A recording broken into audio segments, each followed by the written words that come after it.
Fred was coming home after a long day at work, spent amongst the numbers and reports. His home was a haven of calm. He knew Megan would be on the couch with a cup of hot tea, wrapped in her favorite blanket. Janie, their teenage daughter, usually sat in her room talking with her friends. This routine brought Fred reassurance that all was well. That evening it started out the same way it always did. Fred took off his shoes in the hallway, the smell of lavender from Megan's favorite candle filling the house. From the living room came her light laughter. He knew that laugh, it sounded homely, warm. Fred stopped on the stairs, listening. "Oh, you're just silly." He heard her voice laughing at the characters in the sitcom. Fred smiled. He headed upstairs to say goodnight to Janie. Knocking on her door, he entered. She was lying on the bed, holding her cell phone in her hands. Her fingers were rapidly thumbing the screen and her face was glowing with the light of the device. "Good night, sweetheart," Fred said, stepping closer. But realized she was wearing headphones and continued her conversation without noticing his presence. Fred was about to leave the room when he heard her words. "Yes, my mom was with him again last weekend." He froze without moving, his hand still resting on the door jamb. "Who is he?" Barely got out of his mouth, but a voice inside silenced him. "Yeah, she's not even trying to hide it anymore," Janie continued, a smile appearing on her face. "Imagine she also told me to cover for her if Dad asked." Fred felt his heart pounding. Everything went cold inside. He took a step back, trying not to make a sound. "Well, he'll never know anyway," she added, a light laugh in her voice. Fred stepped out into the hallway. His legs barely held him up as he reached the wall and leaned against it. It felt like the air had been squeezed out of his lungs. He made his way downstairs where Megan was still just as cozy on the couch. She was holding a mug in her hands, her face relaxed. She looked like everything was perfect in her world. "How was your day?" Smiling, she asked. "Good," Fred replied, sitting down in the chair across from her. He stared at her, taking in every detail, every crease of her face. "How long has this been going on?" he thought. "Is something wrong?" Her voice sounded genuinely concerned. "No, just tired," he replied. Fred suppressed all the questions that were bursting out. He knew that if he started now, she would deny everything. He needed proof, facts, so she wouldn't have a chance to dodge. "You look exhausted," Megan said, rising from the couch. She walked over to him, putting a hand on his shoulder. "Maybe you should go to bed early?" Fred nodded. "You're right. I guess I will." Later that night he lay in bed beside her. Her breathing was even and calm. But Fred couldn't close his eyes. Every word he heard from Janie echoed in his head. Mom was with him again last weekend. He closed his eyes but found no sleep. Instead he got up, heading for her office. It was a small space in the corner of the house that he rarely went into. His hands trembled slightly as he started going through the drawers. First drawer. Stationery, paperwork, nothing out of the ordinary. Second, he found a receipt from a restaurant. It was an expensive restaurant where they only went on special occasions. But the date on the check was the night she said she went out with her friends. Fred stared at the check for a long time, feeling his chest tighten. Who is he? The question echoed over and over in his head. In her bag he found a napkin with the restaurant's logo on it. He touched it with his fingers, feeling like he was invading her life. Back in the bedroom he glanced at Megan. She was sleeping as if nothing had happened. Fred closed his eyes, but inside everything was boiling. The next morning he made breakfast as usual. Janie was eating cereal while listening to music on her headphones. Megan was looking for something on her phone. "Do you both have plans for the weekend?" he asked, trying to sound calm. Megan smiled. "I'll probably meet up with some girlfriends. How about you?" Fred nodded. "I'll think about it." But inside he already knew he was going to start digging deeper. Because he couldn't take it anymore. Fred felt the world around him crumbling, but there wasn't a shadow of doubt on his face. He lived as if everything was still the same. Working, smiling, talking to Janie and Megan, but there was a growing sense of tension inside. He needed more proof. That evening, after dinner, he suggested that Megan watch a movie. "Oh, I'm sorry," she replied, dodging his gaze. "I promised a friend I'd help her with her new project." Fred nodded. "Of course you did. You're always so busy." "Well, you know how it is. You don't mind, do you?" She came over to him, putting her hand on his shoulder, and her smile was as warm as ever. "Of course not," he replied, though everything was boiling inside. Megan left, saying she'd be back late. Fred gave her a look, standing at the window, and then went straight to her office. He knew this was a chance to find out everything she was hiding. Fred opened the drawers methodically, checking every piece of paper, every check, every note. But everything he found seemed ordinary. Stationery, shopping lists, utility bills. Nothing suspicious. He was about ready to leave when he suddenly noticed a notebook hidden between the books on the shelf. It was a small, unremarkable notebook. When he opened it, he saw something that made his fingers tingle. On the first page was a list of dates, and across from them were places. Some of them he recognized. They were the very nights Megan had said she'd been at her girlfriend's house. September 23rd, La Pietro Restaurant. October 15th, South Bay Beach House. He turned the pages, and each time the entries became more personal. December 10th, with D. You make me feel alive. The name wasn't spelled out in full, but the letter D flashed across several pages.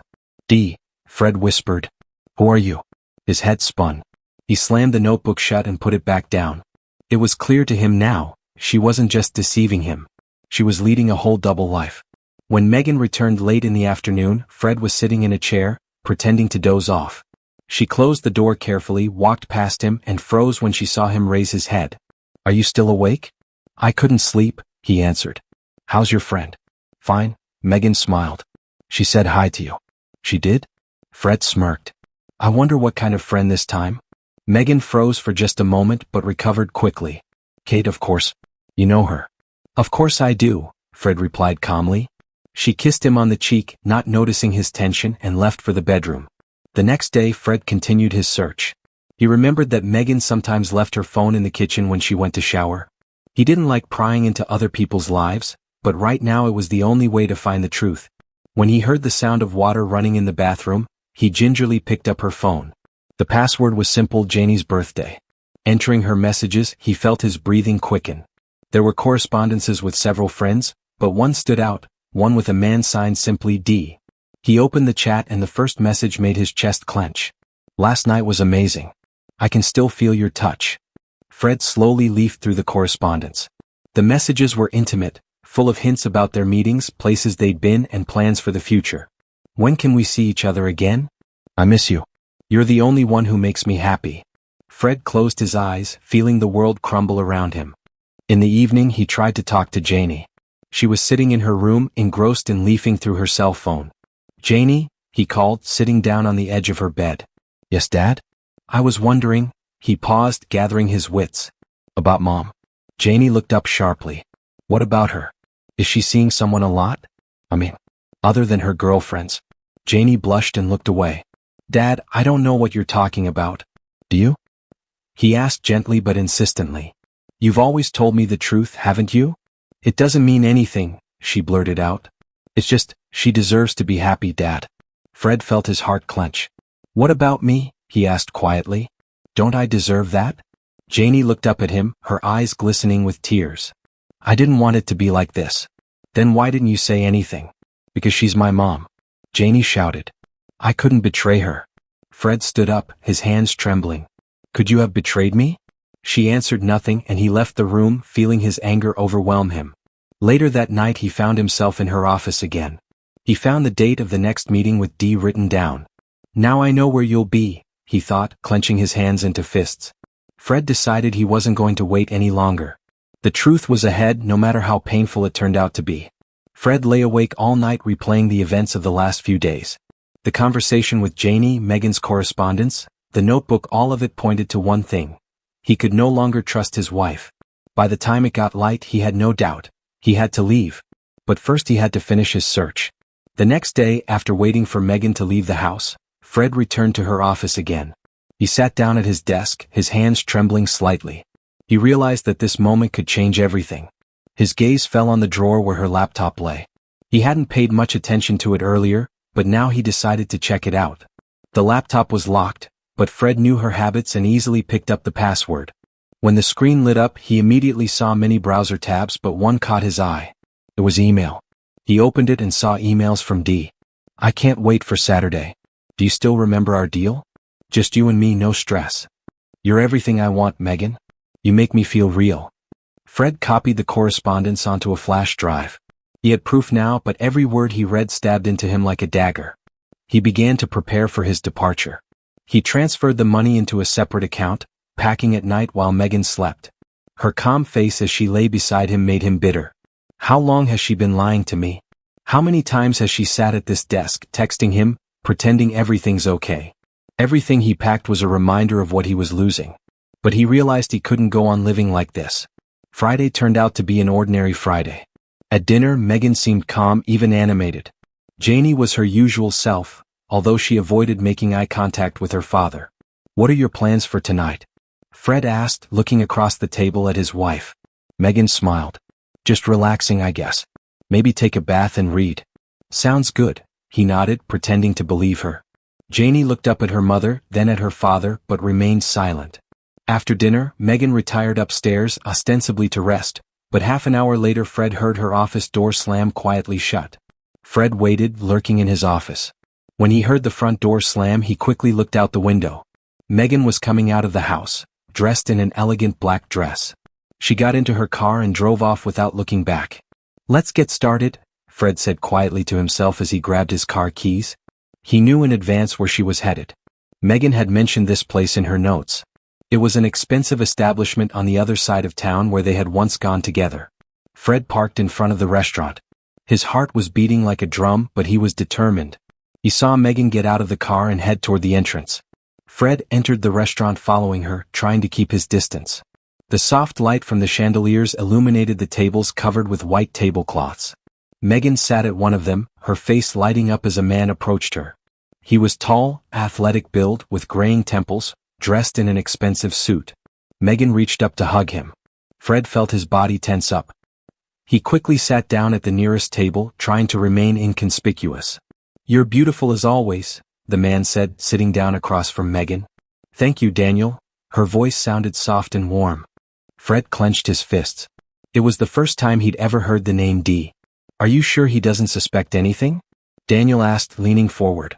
"Absolutely," she answered. "Fred's too trusting. He doesn't even ask questions." Those words hit Fred harder than he'd expected. He felt something inside him break. "I can't hide it anymore," Daniel continued. "You deserve to be happy." "I know," Megan said, taking his hand. Fred couldn't hold back any longer. He rose from his seat and walked over to their table. "Deserves it, you say?" His voice was quiet but threatening. Megan turned sharply, her face going white. "Fred." Daniel stood up, but Fred took a step closer, looking directly at Megan. "So this is what you were doing when you said you were at your girlfriend's?" It's not what you think it is." Megan started to justify herself, her voice shaking. "Oh really?" He tossed the printout of messages he'd found on her phone onto the table. "Then explain it." Daniel tried to intervene. "Look, I think we can discuss this calmly." "You shut up in general," Fred said coldly, not taking his eyes off his wife. Megan tried to say something, but the words stuck in her throat. "How long did it last?" Fred asked. "A couple months," she said barely audibly. "Lies?" he replied, nodding at a notebook he pulled out of his pocket. "It's got dates for the last 2 years." Megan grabbed her head. "Fred, I didn't mean for it to turn out like this." "How did you mean it to?" He leaned closer to her. "For me to live in ignorance? For Janie to keep covering up your lies?" Daniel tried to intervene again. "Look, you shouldn't be setting this up here." Fred turned slowly toward him. "You have no idea what it's costing me to hold back right now." Daniel backed away without saying another word. Back at home, Fred felt devastated. He closed the bedroom door, leaving Megan alone with her excuses. Later that night he heard a knock on the door. It was Janie. "Daddy?" Her voice was quiet, almost guilty. "Are you okay?"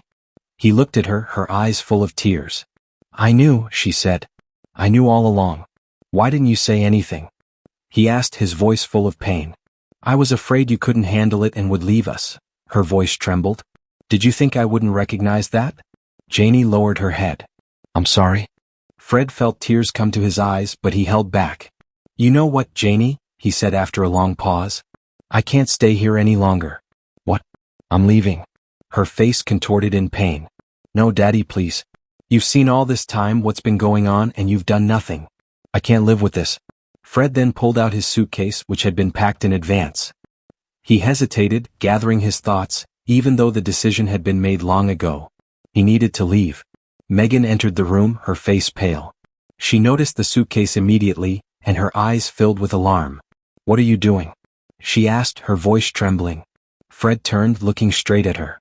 "I'm leaving, Megan." "Leaving?" She stepped closer, her steps sharp. "What are you talking about? You can't just walk away."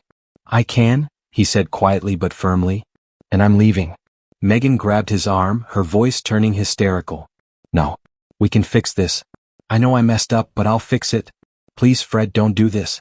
He took a step back, releasing his hand. Will you fix it? He repeated with a bitter chuckle. You ruined everything we had. Everything. It can't be fixed anymore. But we can try. She shouted. For Janie's sake, for our family.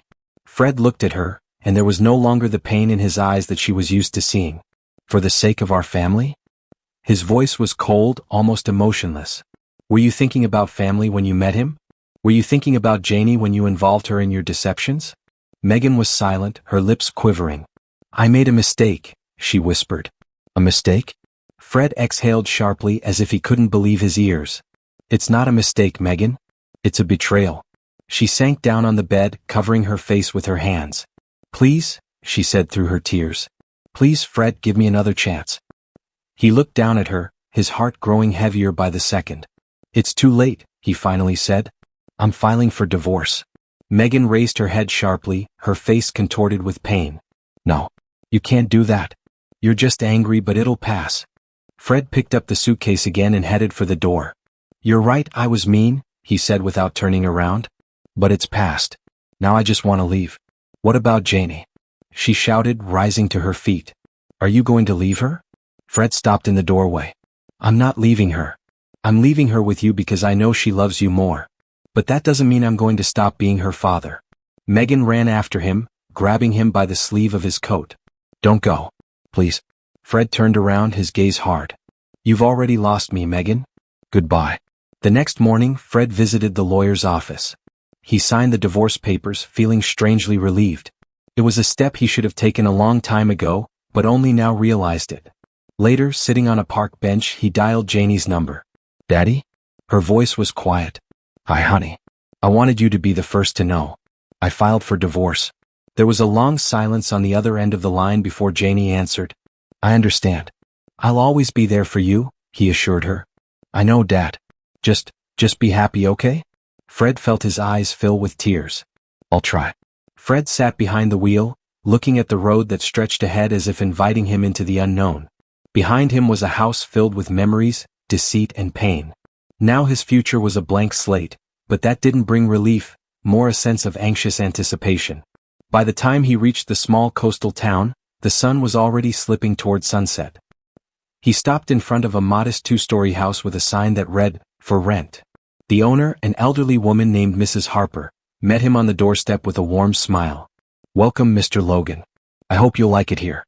It's quiet here and the neighbors are mostly fishermen and artists. Quiet is just what I need, Fred said, shaking her hand. He went up to his new apartment on the second floor. The room was small but cozy, with simple wooden furniture and a window that overlooked the ocean. He was slowly being drawn into his new life. One morning, while Fred was eating breakfast on the balcony, his phone rang. The screen flashed with the name of Liam, an old friend. Liam? Fred was surprised to hear his voice. Hi, Fred. I was wondering how you were doing. Trying to start a new life. How are you? Liam was quiet for a moment. I heard something. About Megan. Fred tensed. What was it? After you left, her life turned upside down. Daniel dumped her. Everyone found out about the affair and her friends turned their backs on her. Even Janie. She moved in with her grandmother and stopped talking to her mother. Fred felt a heaviness in his chest. Janie? Yes. She said she couldn't see her mother anymore after what had happened. Fred closed his eyes, trying to digest what he was hearing. And Megan? She's alone. Everything's ruined, Liam said. But it wasn't your fault. You did what you had to do. I know, Fred answered quietly. After the call, he sat on the balcony for a long time, looking out at the ocean. He thought about how things had turned out and realized that he had made the right choice. He was free now. Free to build his life anew on his own terms. And that's where today's story ends. Thank you for watching to the end. If you enjoyed it, don't forget to like and comment. We'd love to discuss this story with you. See you in the next video.